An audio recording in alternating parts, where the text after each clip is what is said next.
Hello and welcome to Economic Solutions. I'm Leonard Zane. I'm joined here again on this show by Dr. Jan Martin, who was on our first program. Jan, it's great to have you back. Thank you.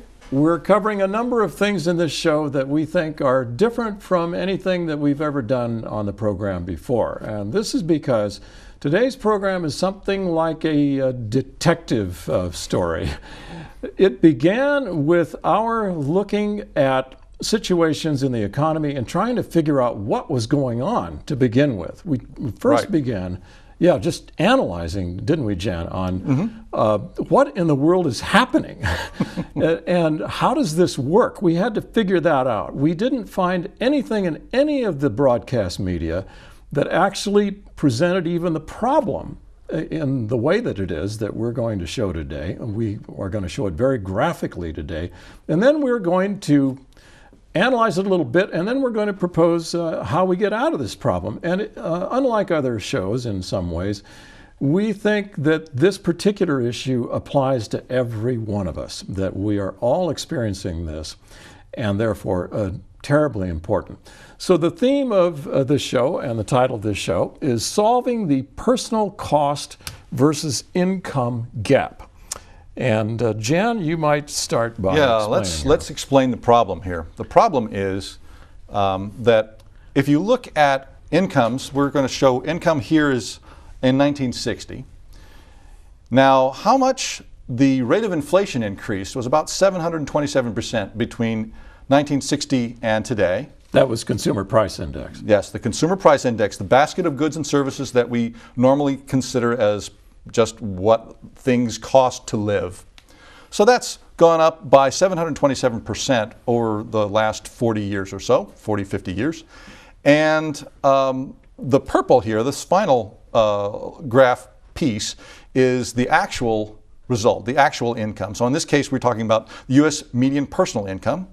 And so you can see that it rose some with the 727%. There was a significant increase. And the median income was actually 139% or 1.4 times the expected growth, the growth in the CPI. So the point is we're doing reasonably well in a median sense. To keep up with the basket of goods and services, we're doing all right. A little over $50,000 on the median. That's right, and given that the increase is only 36, we have some margin. So this is good, but this is only the median, unfortunately. For those of us who live in LA, the gain was, we started at a higher level. There's our gain for using the CPI, but our salaries actually only went up half as much. So our salaries went up half as much as the goods and services that we're trying to buy. So really and truly, if I were making $16,000 in 1960, I should be making, according to the Consumer Price Index, over $116,000 today, but in fact I'm making only $65,000. Yes. If salaries had kept up with the CPI. Okay. Now, let's take a look at a few things, a few key items, big items that people, like every one of us, has to buy usually. We're going to talk about cars, we're talking about health, we're going to talk about education, and we're talking about houses. So first is cars. Chevy Impala in 1960 cost about $3,800, and with the CPI, it should be about $27,000. It's actually a little bit less than that, only $24,000. And I would add that the Chevrolet Impala you bought back in 1960 was a pretty crummy car compared to the Chevrolet Impala you can buy today. So there is a quality increase as well as a cost increase that we should take into account. So this is good. We're actually doing quite well here in terms of being able to buy something with our dollars. Okay, but personal health is a different story entirely. Healthcare costs, if they were just following inflation, where they were roughly $111 per person. Unbelievable. In 1960. Yes, that was a long time ago. I was only 5 years old then. And so they would have gone up, if they'd kept up with the CPI, they would only be about $800 a year per person. Instead, they're more like $4,000 per year. That's a huge increase, way over, 5 times, in fact, what the CPI would have indicated. And again, on this Chevrolet Impala over here, this was based on median costs for the country, in effect. I mean, Yeah. given if we were median people making $50,000 a year, then this $24,000 wouldn't have looked too bad.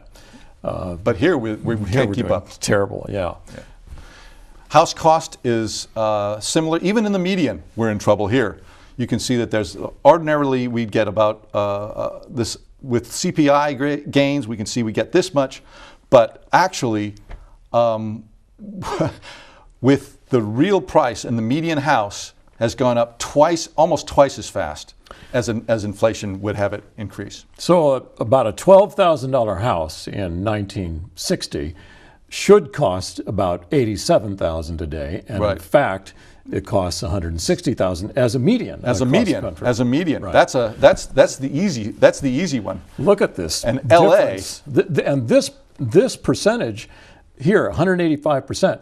It's 185% of this. That's right. Of this escalation, not 185% of the beginning, No. which is much more, really. What it says is that it went up twice as fast as inflation, basically, almost twice as fast. As the average inflation. Yes. Wow. Okay. Yeah. And for LA, we're in even worse shape. A $24,000 house back in 1960 should cost roughly $175,000 if the house prices had gone up with inflation. Instead, it costs more like $535,000, which is 3 times as much as the regular It's the inflation rate. escalation. Yeah, and remember, our income in LA was only half of what we expected it to be. So not only do we have this factor of 3 here, but it's down because our incomes are down. So relative to our income, it's a factor of 6. Oh boy.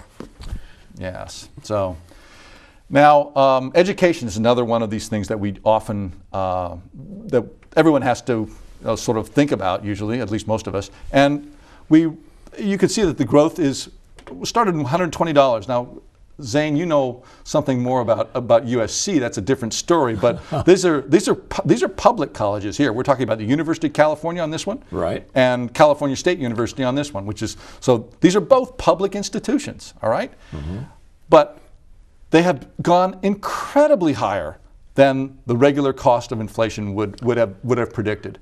And this is tuition.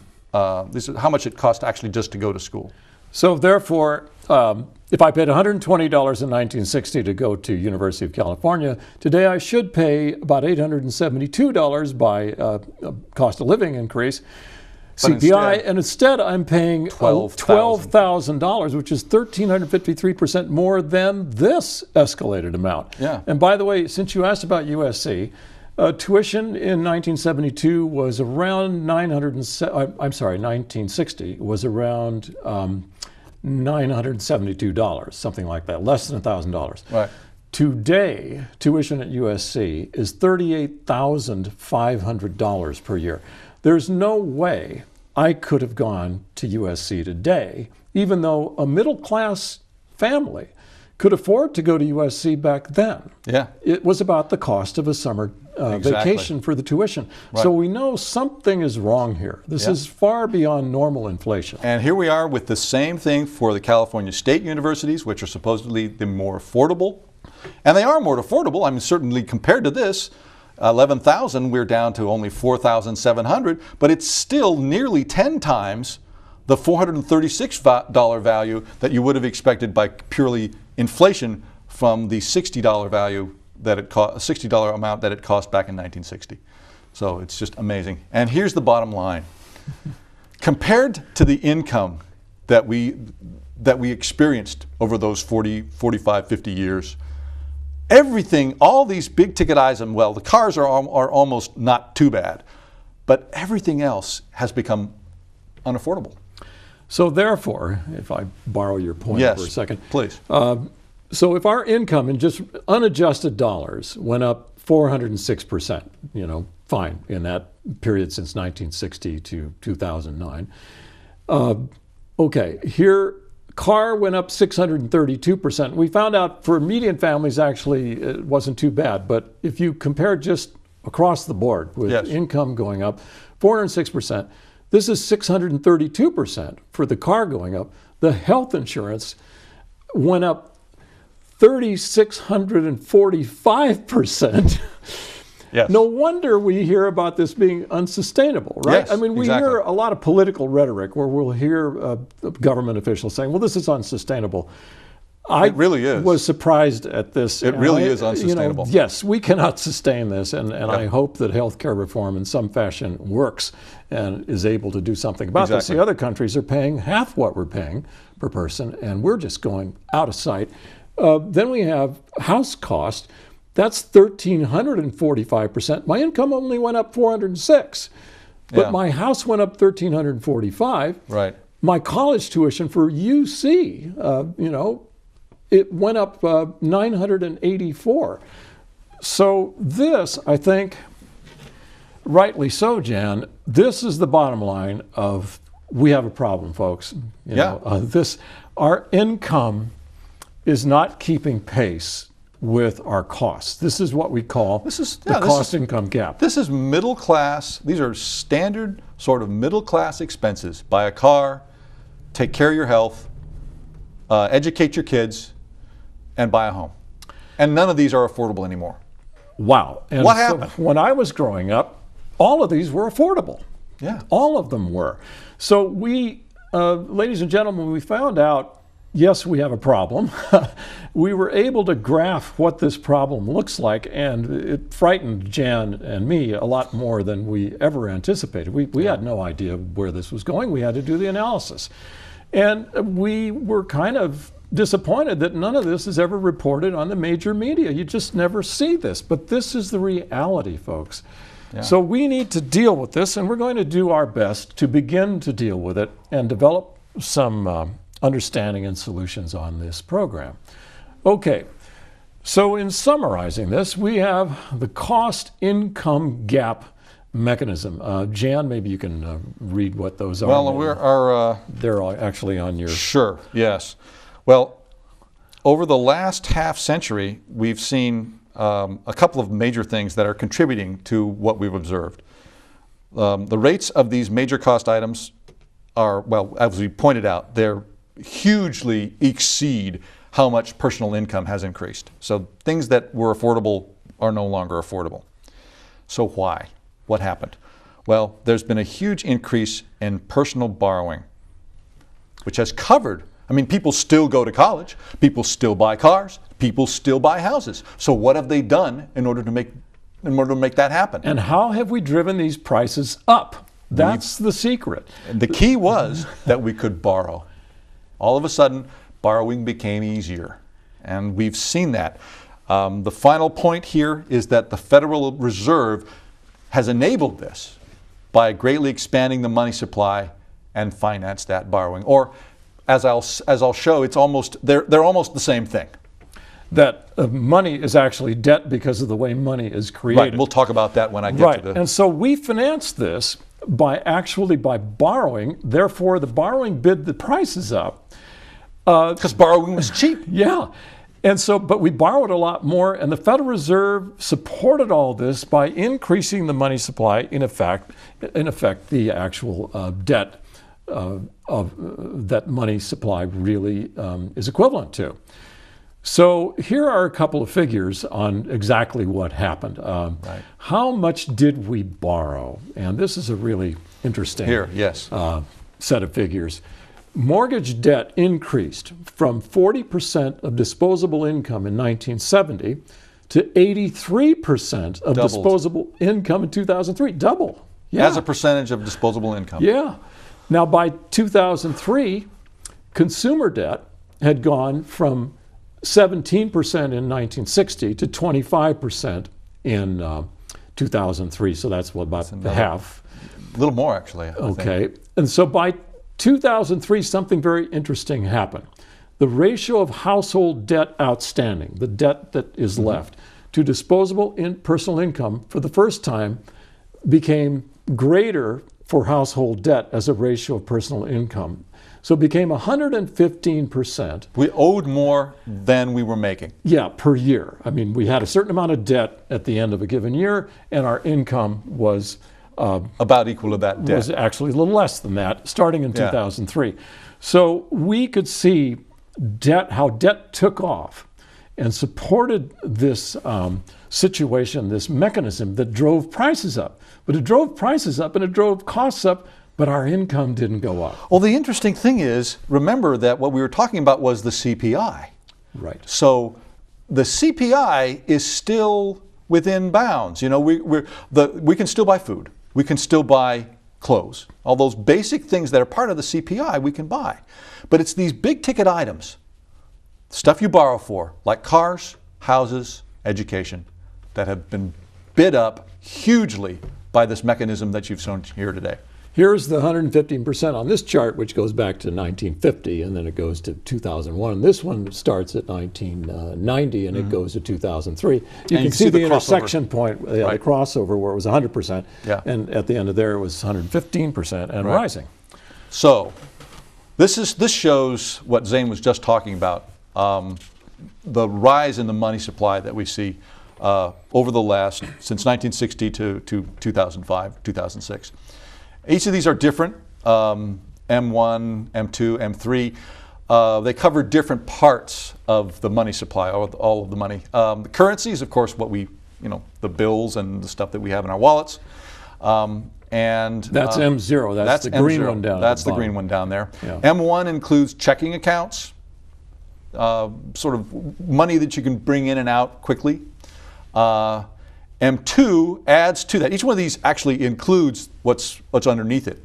So M2 includes savings accounts, CDs up to about 100,000, and M3, which was stopped. Actually, the Federal Reserve stopped reporting it in 2006. Yeah, they don't stop it. They stop. No, they stopped reporting it. They stopped telling you what it was. I thought we were supposed to have transparency in this government. Well, what's going on? Barack Obama was not around and was not even in there in 2006. Well, let's see if he's going to change that. We'll see. We'll see if that's what they did say. What they said was that it didn't seem to be an important component of the economy. But it is. Look at the shading. Well, that's the question, though. Is it important for the economy, or is this growth what we see here? What I think it is. See, it takes off in the mid 90s, early 90s.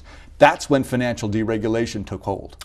So I suggest that a lot of this growth here is actually because the difference between M3 and M2 is huge CDs, institutional money markets, bank repos. This is the financial part of the money supply.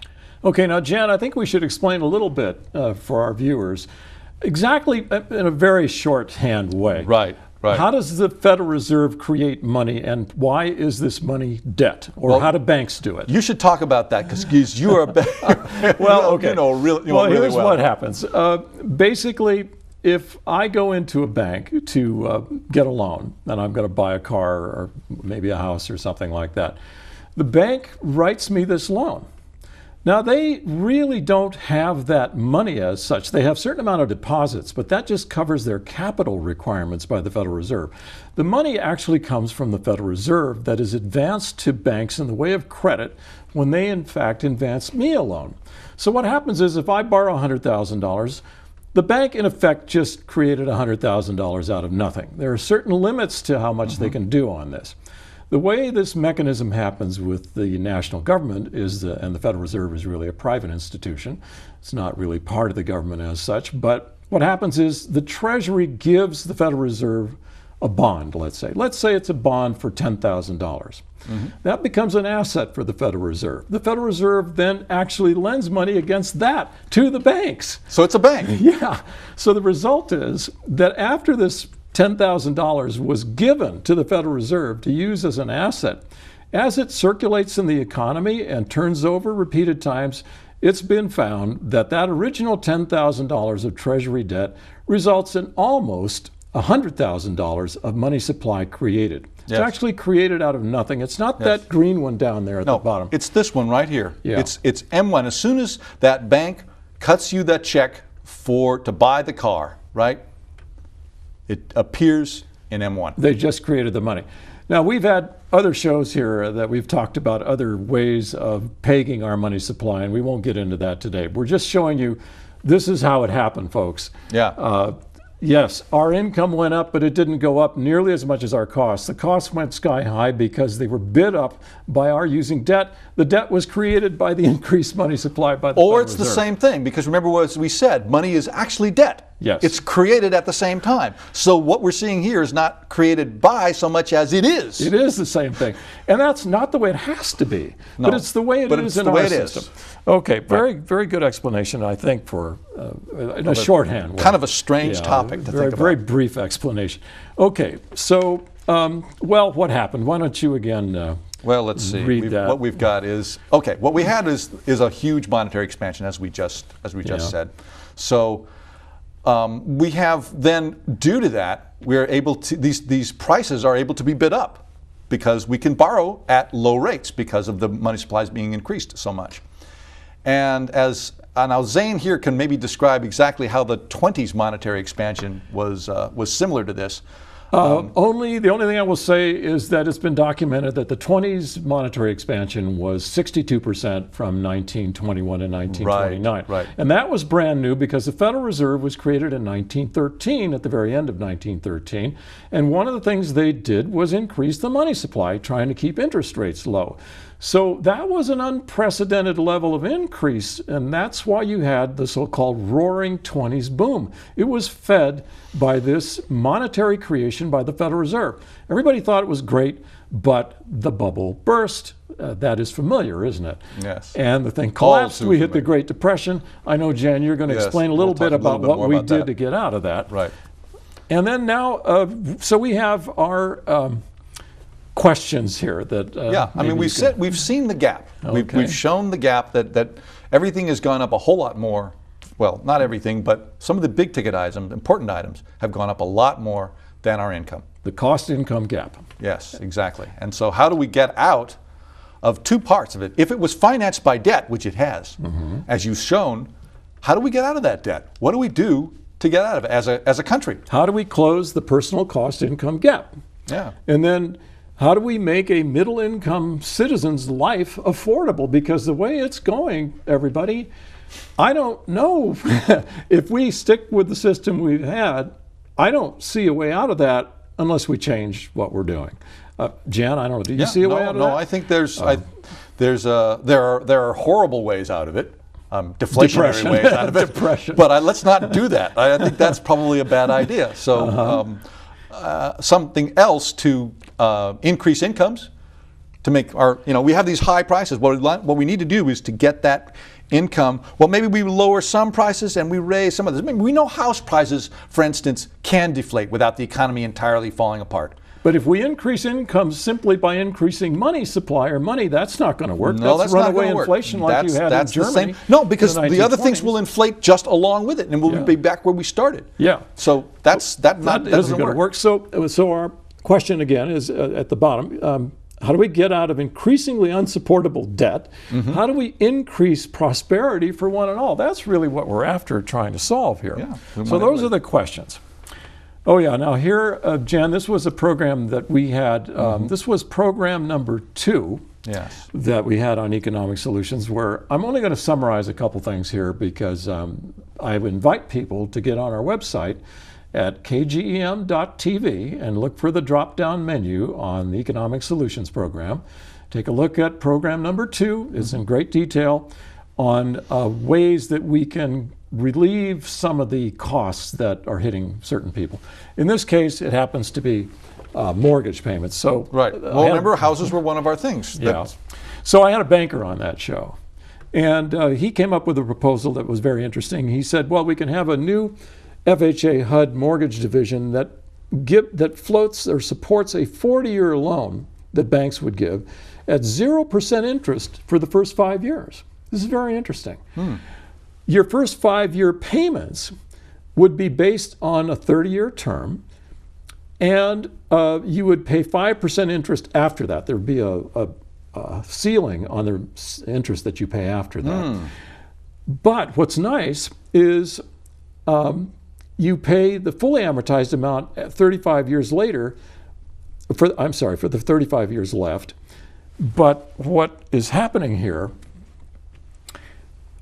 your loan amount, let's say you have a $200,000 loan, your payment at 0% based on a 30-year amortization is only $556. Not too bad. Yeah.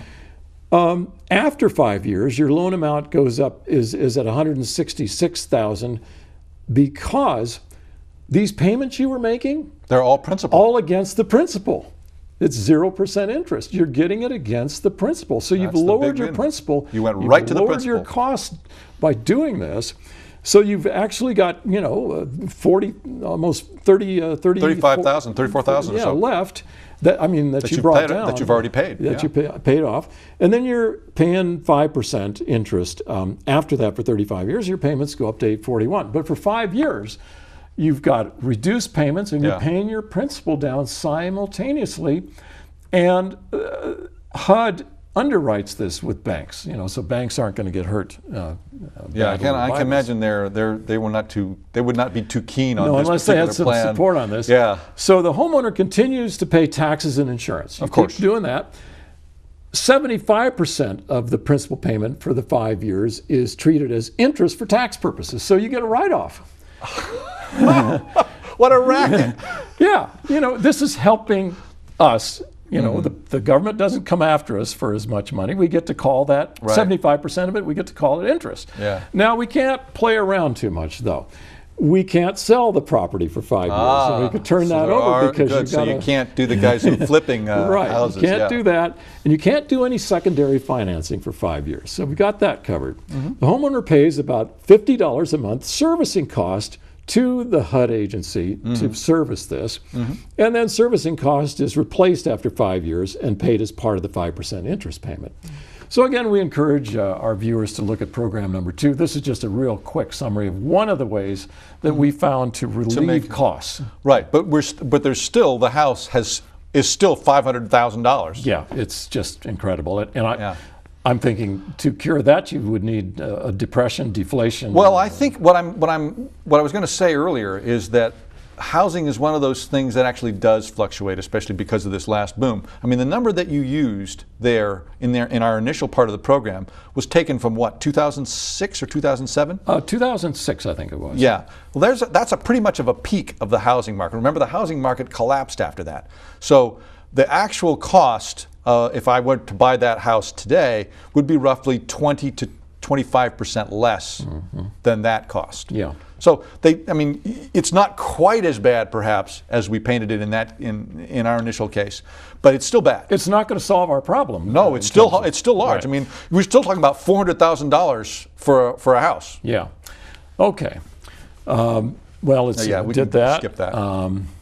Other key. Okay, and we've done that. Okay. Okay. So now I get to talk about industrial production in the pre and post World War II era. Yeah, how did we get out of trouble before? We were in a Great Depression, and you can show that. We were doing very well. Our industrial production is good. We're growing, like, as you say, we're growing like gangbusters in the 20s. In the 20s because we have, people are investing. They're not just playing the stock market, although there is a lot of that. There is some investment going on, and people are actually, production is going up. But in 1929, of course, is the great crash. The credit markets all freeze up. Everything gets, we have bank runs, and a lot of disasters occur here. And then, of course, that's similar to 2008. Yes, it is very similar, and that's why in 2008 we were looking at a depression, right in the face, and getting very scared about that possibility. Because deflation, as we mentioned before, deflation is the real bad. That's the bad actor. If we get into a deflationary spiral, then we're in the Great Depression, and prices go down, production halts, nobody buys anything. Income goes down. Income goes down, everything's just, the whole economy grinds to a halt. We definitely want to avoid that. So, what we have here is, of course, Hoover's policies, which were notably unsuccessful. But at this same time, of course, unemployment is up at about roughly 25% of the workforce. Now, we're not anywhere near that now. We're only at about 10%. Well, that's nominal. But remember, we have a lot more self-employed individuals that they didn't have in those days. And we have people that have given up looking for jobs. So really, we believe that the actual unemployment rate, especially in California, by the way, is somewhere around 15%. Yeah, but that's true also of I checked this actually. It's true also of 1929. That number is a number that doesn't include people who are self-employed and people who are looking. Oh, so it's just wage earners. It's actually very similar. The number that you compare to the 15% number that you just talked about was more like 30%. I see. That's a nice fact. I never knew that. Yeah, I didn't know that either. I just recently found that about a few weeks ago. So anyway, so what happened here, obviously, is everything's grinding to a halt. Hoover is not. Hoover and his Treasury secretaries and bankers just don't know what to do, and the whole thing they're trying to balance the budget, and of course this is a disaster in a situation like this when demand has collapsed. You don't want to balance the budget. And then FDR gets elected right around here in 1932, and he realizes, I think probably correctly, that what's needed here is stimulating demand. Now, we will explain why you don't want to balance the budget when you are in a recessionary situation or depression like this. We have something called industrial utilization capacity. Yes. It just means how much of our resources are we using. And in the United States over the past century, we've found that the high point is about 90%. You want to be about 90%. To keep away from inflation. Yeah, if you go above that, then you're going to have rising prices, assuming those prices are supported by increased money supply. Yes, that's right. But, so there's about a 90% limit. I don't remember what the capacity was in the 1930s, but I do know that as a result of the crash we had in 2008, that industrial capacity fell to 67%, overall capacity went down to about 70%. Today we are overall about 73, so we have turned the corner so far today. Reflecting on show number one, right, where you and I didn't know if we were on the verge of a depression. The key is, yes, this is the time you do want deficit spending to come in from the government to invest in certain resources, certain infrastructure to drive productivity up. If you can do that and you don't go knocking on that 90% ceiling, you're actually going to have more productivity and you're not going to have rising prices. And what do you know? Deficits are good. Now you can ask almost anybody in the street, and I have, are deficits ever a good thing? And their answer is usually no. Well, actually, the answer is sometimes yes. In the situations where you're certainly in a situation where we were in, where the monetary policy was ineffective, couldn't be, because we were down at the zero limit. You can't go below zero, so you're stuck. You can't try and stimulate the economy by decreasing interest rates because they're already zero. So what can you do?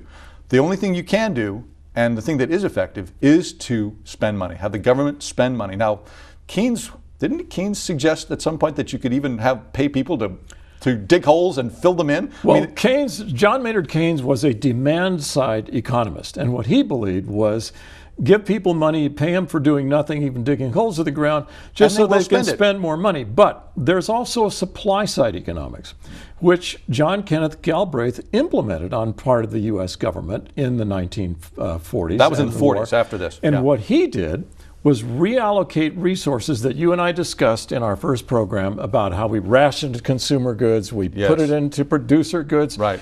And as a result of this reallocation on the supply side, not simply demand side, we created what you have there. This growth. This is the war effort. Now, what I was going to say is that although Keynes said that you could dig holes and fill them up again, that's not the most efficient way of spending the government's money. Right. Far more efficient way is to have people build bridges, build roads, string telephone lines. Power plants, maybe. Power plants. The rural electrification program was probably started, I'm not sure when, it's somewhere in here. The whole idea of building infrastructure is what was beginning to turn things around between about 1932 and 1937, when he kind of lost his nerve a bit. And, well, to be fair, you could see that industrial production is almost back where it was. Yeah. So you could look at that and say, oh, we have recovered. But there was a war to be fought. Well, and there were jobs that was, to be had. Yeah, but the point is that he could, I mean, it wasn't entirely stupid of him to think, well, okay, we've turned the corner here. We should start balancing the budget. I mean, people are saying that today, right? Yeah. We should start balancing the budget, and we don't need to keep things going because industrial production has recovered. But the question is when. Well, it didn't. And how much. Well, but it didn't. And when he did it, it crashed again, which we don't see too much on this. This looks like a little blip here, but it was actually quite a big dip and quite a big increase in unemployment again from where it had been. And then the war, which is what you were talking about before, where we reallocate resources to really increase productivity. We built machine tools, we built all kinds of factories. We could turn out a ship a day in some areas of the country. In Oakland, for example, they were turning out a ship a day. I'll bet that was beyond people's imagination. This kind of curve, if you'd have shown them that curve, even then, they wouldn't have believed they could have done it. No. And I think that's relevant to us today because we think, oh my gosh, we're stuck. There's nothing we can do. Oh, yes. This is a precedent that shows you can't, and not necessarily by having a war. Right. So here is an example. What can we do? Yes. Here's an outfit that was kept secret for 10 years. And I had worked at Caltech's fuel cell development group.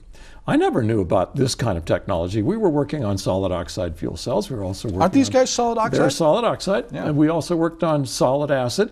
We couldn't come up with a catalyst to replace platinum. This guy did. Smart guy. This fellow. Is he a Caltech guy? No, he's a private guy. His name is Sridhar. And they obtained what is reported to be $400 million of venture capital financing. He must have convinced somebody. John Doerr. He convinced John Doerr, who funded Google, Amazon.com, for example. And he raised all this money for these people. And what do you know, with this particular solid oxide fuel cell, they apparently hit pay dirt. They only announced this in February of this year, of 2010. They have these fuel cells. Mr. Sridhar, Dr. Sridhar, is holding one in each hand. And with those two fuel cell boxes in his hands, he can power an American home. With one of them, he can power a European home. That's right. They're called Bloom boxes. Now, is this blue sky or what? Well, actually, it's beyond blue sky.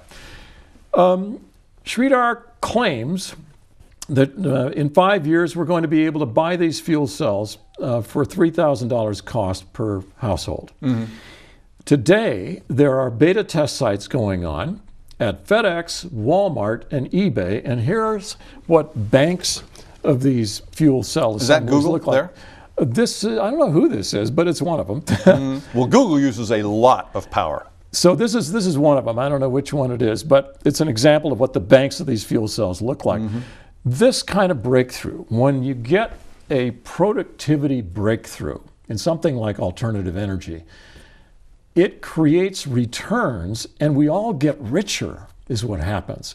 So these costs we're looking at, the cost-income gap we're looking at, between how our income is only growing a little bit and these costs are growing a lot.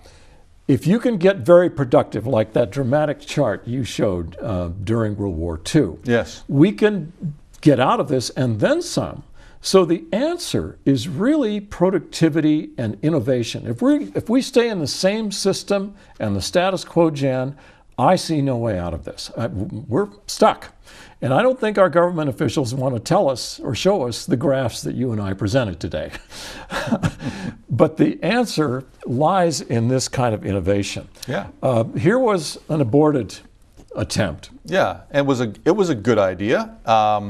It had its flaws, like most good ideas, and they probably didn't have quite as much money or expertise to work on it. But this is the EV1, the General Motors electric vehicle. It was a pilot program. I don't know how many there are. Only there were a few hundred maybe out to a select few that leased them. Most people they wouldn't sell to the public. No, they liked them. They did people generally I think liked them. The people who had them, and there is there was a lot of innovations. You can see through this is a list of all the innovations in this car. I mean, it's quite an amazing thing. When you consider who made it. General Motors. I mean, come on. How did they do that? Where did all that innovation come from? And I have a commentary on this. General Motors is a classic example of the mega corporation in the United States maximizing profits in the market capitalistic part of the economy, which is short-term profit returns. You know, you want your quarterly statements to maximize those profits, and you do it in the short term. A long-term investment like the EV1, which I think GM officials said needed $2 billion of investment to make it really work. At that time, it probably did. Right. So they shelved that project. They destroyed all the cars. But if there had been a source of capital to fund that, it's my opinion that they probably could have been approaching potentially monopolistic proportions throughout the world with an electric car by now. But that wasn't in their business plan. That wasn't in their business plan, because that is part of like what Germany does and what Japan does, which is called civic capitalism, where you get money channeled through government into the private sector. It's not socialism. It's the government doesn't own any of these resources, but they channel the money into the private sector that the private sector is too timid to try because of the risks involved. Yeah. And so this is where public investing and civic capitalism comes in, which is what was used in World War II. The deficit spending in World War II was how much, Jan? Oh, it was huge. It was like 40%. It was like 40% of GDP. Right. So here's an example of the model of American commerce. We have a tremendous United States Constitution when we abide by it. It set up some great things with rights and free markets and so on. Well, guess what? The Europeans and the Asians learned from us on that. And they said, yeah, we like those things. So they developed these liberties and these rights and these freedoms, but then they went on to do something else that we have been much slower to do. And that is to collaborate via government channeling these resources into private sector to create these aspects of wealth. It's to Bloom Energy's credit that all their money was privately raised, $400 million. That's wonderful. But here was an example with the GM was another possibility, another model, such as with World War II, where we could have multiplied our capacity enormously. We could have solved the technological problems. And but somebody did, because Toyota came out with a Prius. But that's a hybrid. That's not. This is completely electric. No, but my point is that they came up with something that's entirely new. Yeah. They spent their money on a combination of fossil fuel and electric power. Some of these innovations, I'd like to. I just was reading about the New York Auto Show recently, and there's a whole raft of electric, hybrid, interesting vehicles coming out now and in the next few years. I think the fuse has been lit.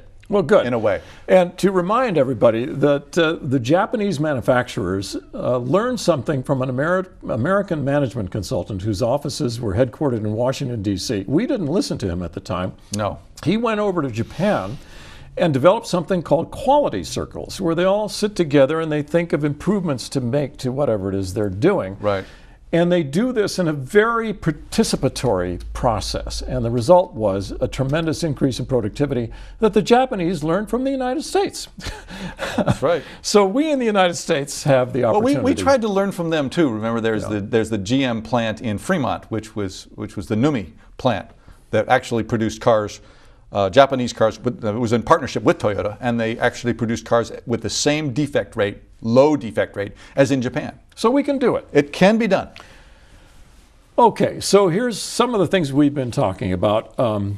I've mentioned market capitalism, which was the GM short-term model, and civic capitalism, where you channel money from government or public sources into the private sector for investment in risky things that the private sector might not want to take on. Like the internet. Yeah, that's good. Yeah, name me some of these things that came from government. Internet was one. The DOD founded the ARPA, or DARPA, funded a lot of research that led to the internet, so that's the kind of thing. GPS, for example, was a military program that has become just used everywhere. Fuel nowadays. cell technology came from the space program. Yeah, exactly. Actually, a subject near and dear to my heart is SRTM, which is a shuttle radar topography mission, which I worked on, was funded by the DoD because they had a requirement to make worldwide maps. Just for our audience's information, you're at JPL, but you're not here representing them. No, but I am going to tell you why I like it, because SRTM was a wonderful project I got to work on, and it basically made a map of the U.S., all the U.S. land area between -60 and +60 degrees latitude. We did it all in a couple of years, and they came to us because they needed to make a map, right? And so now that map, all that SRTM data, guess where Google Earth gets its terrain? Aha. All right. So another factor here we're talking about is increased revenues via graduated gross income taxes, or we call them graduated flat taxes. Yes. Our program number 3 in economic solutions, and we encourage our viewers to go to the website, kgem.tv, download the or go to the drop-down menu. You can see the links. You can even download all our programs to date. And take a look at that program, because we showed some novel ways to raise money to fund government that are a lot more painless than what we do today, and will raise a lot more money for government use than today. Well, we don't want a huge deficit in the government spending. I mean, once we get going, a huge deficit is a problem. It is a problem. We don't want it. Yeah. So today, Jan, and a lot of people didn't realize this when we did our program number 3, 32% of all American individuals pay 0 income taxes. I happen to be one of those. I'm not supporting my country in that way. I am. Now, 57% of all corporations doing business in the United States pay 0 income taxes. Our program number 3 said, look, let's just go to a Steve Forbes type, modified Steve Forbes proposal of a graduated flat tax. We set these rates against the gross income according to the standard industrial classification code of the industry involved for industries, and according to their volume of income per year. And for income, gross income for individuals. You're right. And we set that up. Now that is a tremendous free-for-all in Congress. I mean, if people thought the healthcare debate was something, this would be horrendous. Bloodbath. But I don't think you would have such monolithic positions taken in something like this. Maybe not. As we you might had entice in some healthcare. Republicans on board with this. Well, I think special interests would have to really be scratching their heads about this, about what to do. So, so we're saying go back to our program number 3, take a look at how we raise money for government, and it reduces government deficits a lot. And we won't feel the pain of those things. Less money creation means less bidding up of prices, because the government won't have to deficit spend via both government and private debt. Yes, exactly. Okay, so a little bit of history here. And here we are. Remember that huge industrial production diagram that we had before? Well, all that was paid for by what you said, a huge amount of deficit spending. Right. So our post-war legacy was gigantic, right? The national debt was 90% of GDP when we were exit the war about in we're talking about here in 1950. But as you can see, the national debt keeps on going down, and down under Republicans and Democrats alike. And why is that? The reason is it's not because our debt was actually going down in nominal terms. Okay. We weren't paying off the debt. Okay. What we were doing was growing. So again, the productivity. Productivity, Yes. what we're talking about on this show. So what we had, I remember, and I want to move this, we have to move this along, but under Reagan had this idea of let's cut taxes, and which he did, but they kept spending, and that increased spending. Yeah, increased, and so that became known as the borrow and spend policy. We have what's called the tax and spend, but that was borrow and spend. It had the greatest deficits financing for the 39 presidents that came before him combined. Clinton raised taxes for actually high-income people, and he had a budget surplus of $132 billion. But what he also had here, which you'll see in a second, is what he had here was an increasing economy. Yeah. I mean, Right. the economy was doing very well between 1993 and 2000. We were growing like gangbusters. Okay, well then we got into war and we did a bunch of other things, and I don't want to get into the detail there, but I Right. want you to read Greenspan's statement. Yes. Yes. These are, this is all about, this is from a 2007 book Okay. called The Age of Turbulence by Alan Greenspan. And I'll read it so I don't get it wrong. Looming large was the disappearance of the national debt. Right. Scary, huh? In January 2001, the possibility was real. Nearly a decade of rising productivity growth and budget discipline, right? This is the legacy of Clinton, had put the U.S. government in a position to generate surpluses.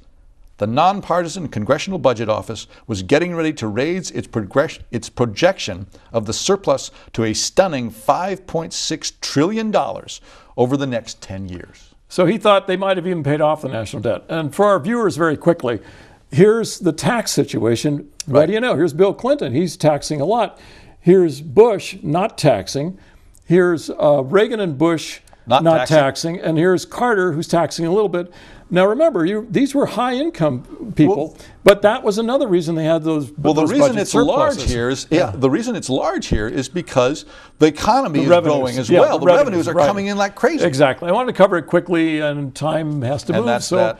Okay, so here I'm going to get to this point about what the United States can do. I mean, we've got this problem. Right. We've summarized the problem.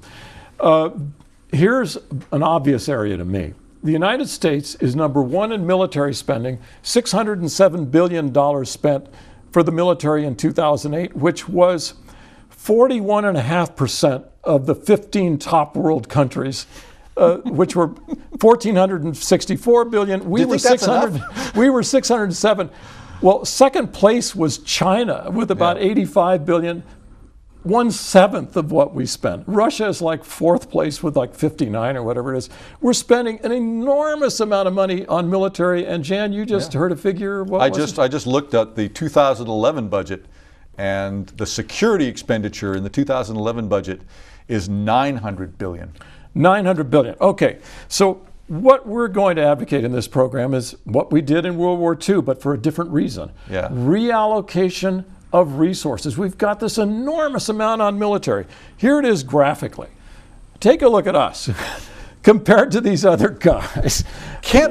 These guys can all spend money on all the other cool stuff, like infrastructure and education and all those things that we'd like to do. We're spending this much. Here's Japan, which is 46 billion, about half of what China spends. Here we are at 607, and now you say 900. 900. So this, folks, is where it's at. If we reallocate money that's going into this military, into the infrastructure stuff, we can create innovation and reallocation resources that can produce the kind of curve, in my opinion, that we saw done in World War II. Or at least a smaller version of that. Okay, graduated tax revenues, I'll cover this very quickly. This is from Economic Solutions Program number 3. Again, bottom line on that, take a look at program number 3. We had come up with a way to raise $428 billion of additional revenue for the government that you'll find in program number 3. Is this a yearly basis? Yeah, per year. That you'll find in program number 3 that it's something that we call painless. 95% or whatever it is of Americans would never see it. Those 57% of those corporations are going to be paying a little, tax off the gross. Well, that would trickle down into prices, I think, a little bit. A little maybe, but look at the revenue that can be created, and look at the tremendous productivity that can happen. If we don't just fritter it away, if we actually do something right, smart with it. Yes. Got to be smart, and we're going to get into making it smart. Okay, civic infrastructure, new technologies. Denmark leads the world in energy. Brazil's number 2. Germany's number 3. China's number 6. United States is number 19. We've got a ways to go. Greater productivity will increase supply. This is what you pointed out. We don't have enough houses, cars, all these other things. That's why they're so expensive. We can increase that supply with the greater productivity. Debt is reduced and avoided, and this is what I call deflationary efficiency. Not economic deflation for a whole economy, but deflationary efficiency. Government reduces the growth in the money supply. That's a good thing. We won't see inflation. The cost and income gap closes and our income dollars buy more. Because we're not all in debt. Now, how do we do this? This is beyond the scope of this program, but there is a primer that came out, and it's a book published in 2007 by a fellow named John Cow, who has taught at MIT, Harvard. He's been involved with the defense industry, with Silicon Valley. He knows people all over the world. I recommend to everybody you buy this book and read it. It's called Innovation Nation. It says it's a roadmap on how to do this for the United States, to create this innovation, to make it happen such that we will create the productivity not only to get out of this cost income gap, but to far project ourselves to, I would say that we have, I see what I see here, especially with the alternative energy and electric vehicles and all that, I see a huge opportunity. And I'm not alone. Everybody does. Everybody does. I think all these countries that you mentioned here, China, Japan, Germany, they all see it too. Okay. So we have to compete. Jan, I think we've managed to cover it. We've covered a huge problem here. Anything you want to add? I think we have a potential solution here. As I said, we have a huge opportunity for innovation and for increase in productivity. This is it's a great time. Okay. Well, I want to thank you very much again for being here with us on Economic Solutions. We hope everybody here has enjoyed the program. We encourage you to watch it repeatedly on the internet because we threw an awful lot at you in this one program. Thanks again very much.